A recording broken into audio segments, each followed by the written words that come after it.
Okay, so it's been a little bit, but we had chapters 3, 4, and 5, and we met up and we talked a little bit, and I just thought it was some good thoughts for us to think about from chapter 3, and some stuff that we should contemplate before we meet next time. That really just like dive into the heart of us as people, and the main point that 3 covers is identity. And some of you brought this up a lot, is that the harsh reality um of struggling in the identity that we're called to be, the identity of child of God, being loved. Um, this is evident in just like the beginning of the chapter, where the the main character writes that says like, beloved, that is her truest identity, given to her freely by the enemy, being God, right? She did not have to earn it.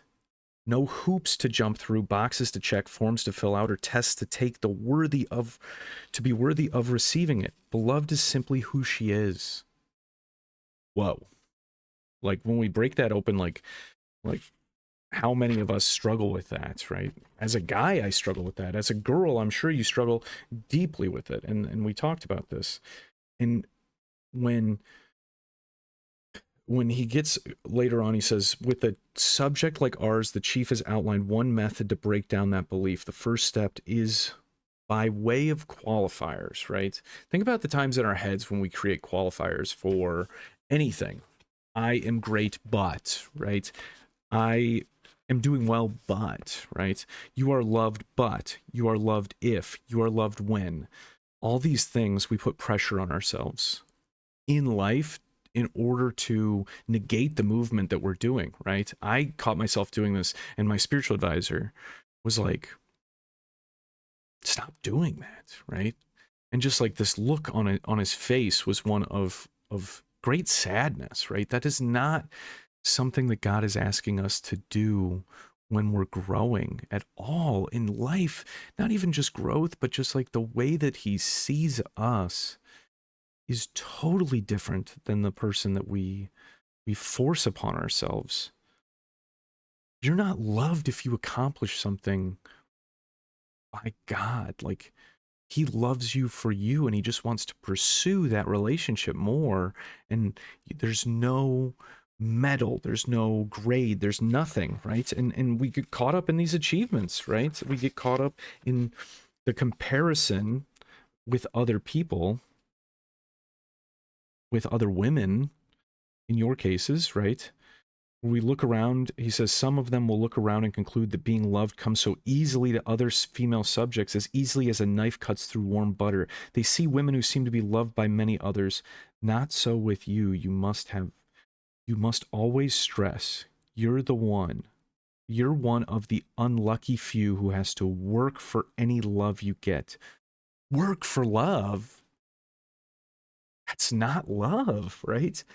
That is not the love that the Father shows us. That's not the love that we should be having in a relationship, like a friendship, right? There's does do relationships take give and take? Yes. But like the relationship that we have with God is different in the sense that it is just completely unconditional, right? And as we grow as people, we'll start to realize that like the love that we have in like a spousal relationship is supposed to reflect that, like unconditional love, right?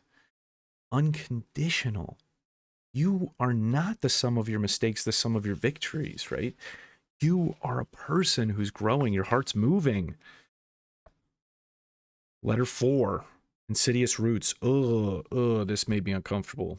Not because it's bad, but because like this is the reality of the emptiness that we create in ourselves, that Satan tries to tug at in small ways, right? Because I'm not one of those people who's going to constantly tell you that, you know, that's Satan, that's Satan. Sometimes like we just cooperate with with the lack of relationship that we're having with the Father, and it allows this stuff to work in our heart. Um, he says many of our subjects have been sculpted and shaped toward a deep proclivity for believing that their ability to do is essentially who they are. I think about how often when some of us have prayed together that like it seems like there's an overwhelming fear that you're not doing enough, right? And there was this priest that I heard, Father Boniface, who said the ministry of presence is one of the greatest ministries we can do, if not the greatest, right?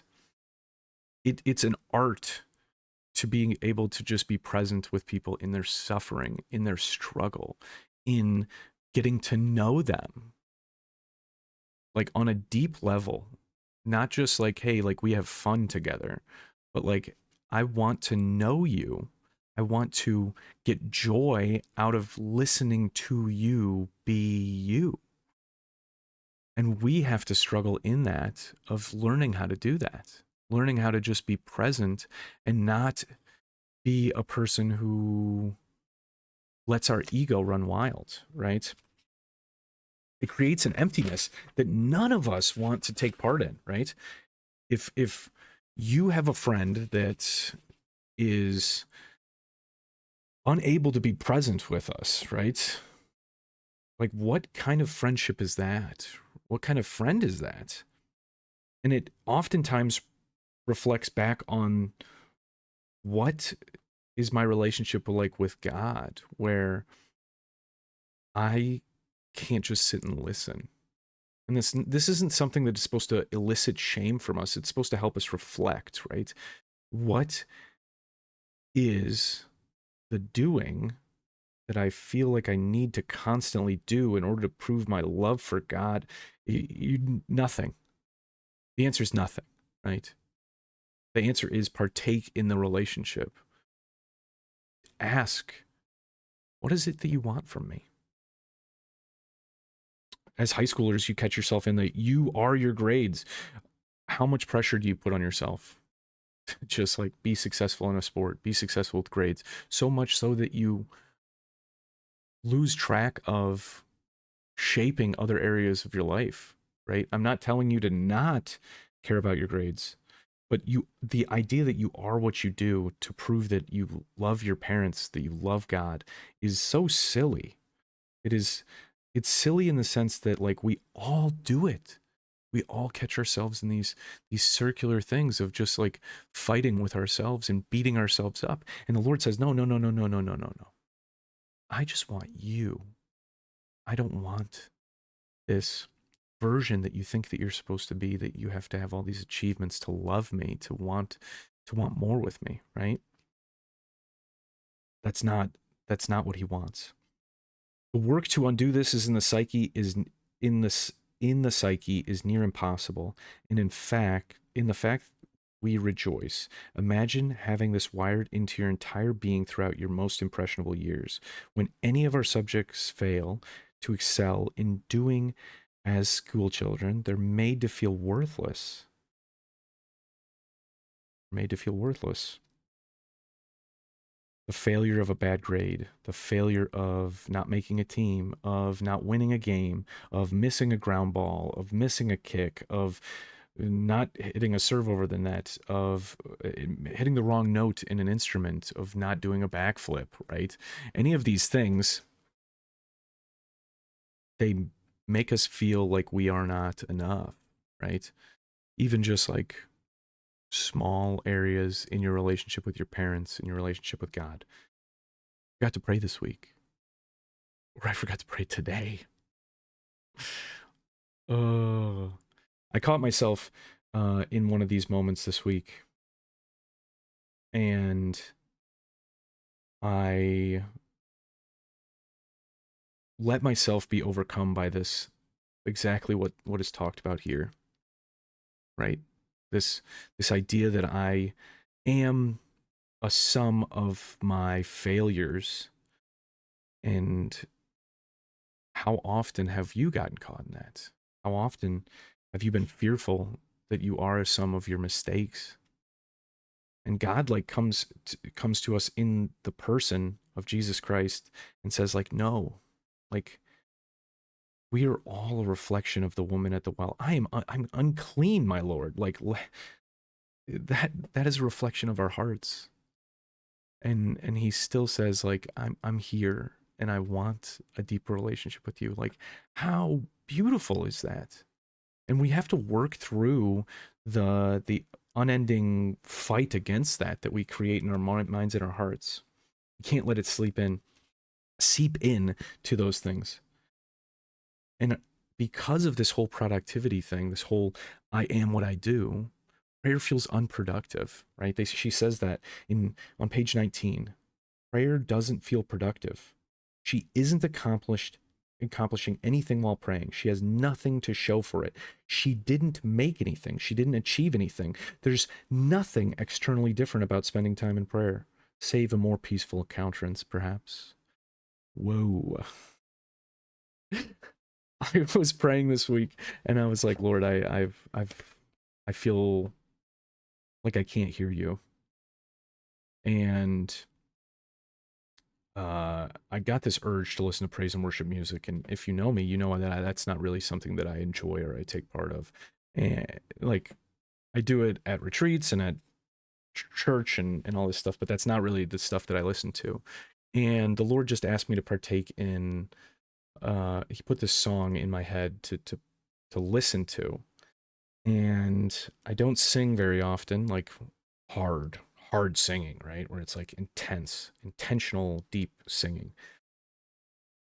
And it's the song Gratitude. And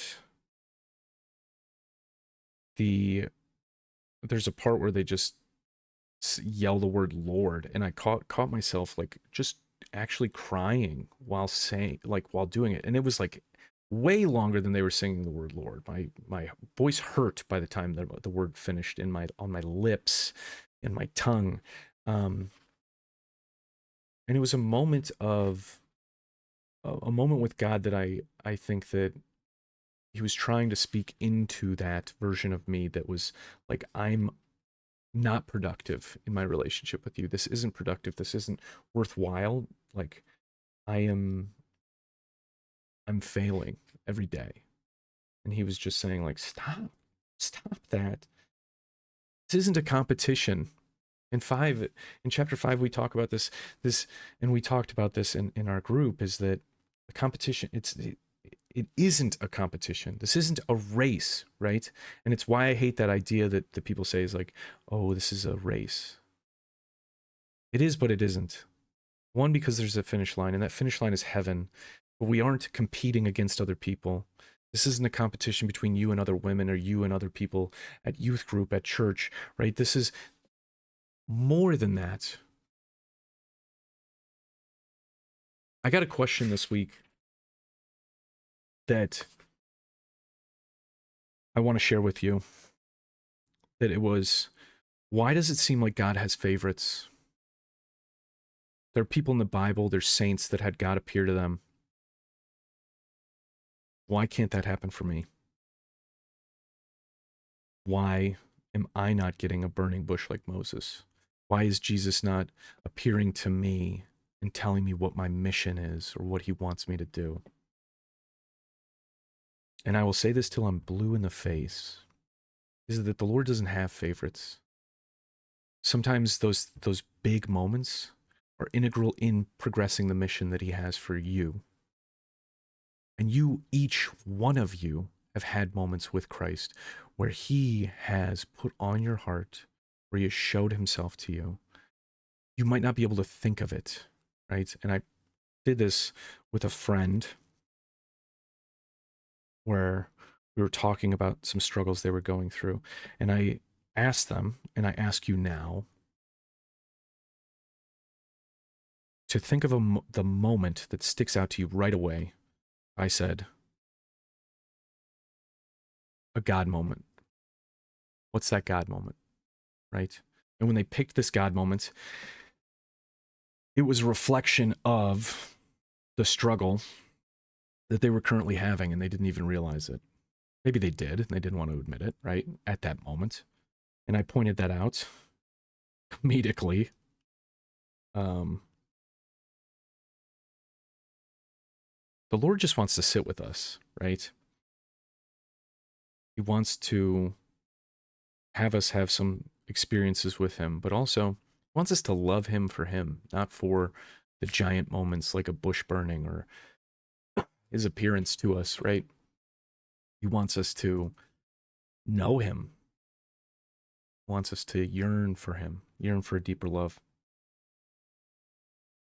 And by the end of this week, 2 weeks before we meet, I want you to reflect on that. Like, what am I struggling with right now? Like, how has the Lord appeared to me for other people through prayer? Maybe you're not praying right now. Maybe this holiday season's been tough for you, tough with your family. Maybe this past year's been tough for you because it's been tough on us, right? There's so many changes, there's so many things that we're all going through, and taking that into reflection of like, why am I? What am I struggling with? What am I afraid of? Do I keep asking myself, like, why am I doing any of this? Because I can tell you why you're doing this, because there's something on your heart that is yearning for this. It's yearning for something more. You can't explain it, right? You're trying to satiate any of this, any of what's going on in your heart with other things, people, whatever, adventures. And there's goodness in those adventures, right? There's goodness in those friendships. But the togetherness that you're longing for, that she goes over here in this chapter, in chapter 5, is one that is otherworldly, that is more than you realize in this very moment. I need all of us to look at ourselves and say, like, Lord, you're calling me for more. What is that more? Whether it be a centimeter, an inch, a foot, like, what kind of step do I need to take? And we need to stop looking at everything as like a competition in faith and in life. You're not the sum of, like, she even says this, whether she views better as being smarter, skinnier, wealthier, more athletic, more talented, or achieving life's milestones. That's not what it's about, right? The milestone that we should have our eyes fixated on is growing deeper in a relationship with God, deeper in solid relationships with each other. And we need to dive into that. We need to scratch a little bit of the woundedness that sits behind, right? And we target ourselves, we target other women, we target other people when we feel inadequate in those. She talks specifically about this at the end of the chapter. We want to see a world filled with women who hate themselves, because women who hate themselves have significant difficulty in truly loving one another. This book club is to create a smaller community of you, to create a larger community of you. How do we create more people who recognize the goodness that God is in them? Well, we have to start recognizing that. You have to start recognizing that. He has a plan for you. He has so much more for you to accomplish, in the sense of the goal of getting to heaven. And as we heal, as we grow, we're able to show, outwardly express, whether it be verbally or in our actions, the goodness that God created in our lives. So spend some time this week, next week, couple minutes in prayer, holy hour, whatever it is, right? In Mass, saying, God, I don't know what I'm doing right now, but I want what you want. I want to fall in love with a deeper relationship with you. I want to know you more. I need you. And I need you to be aware that the speaking that he's going to do might not come in a burning bush, might not come in some loud trumpets playing, the Lord is here, right? That might not happen. If it does, whoa, that's fire, right? But it might come through small moments with other people. It might come through a decision that you have to make that is a yes or a no, an engaging situation between you and another person who needs Christ. And the Lord's just saying, walk with me, walk with them. Let's lean into those moments. Amen.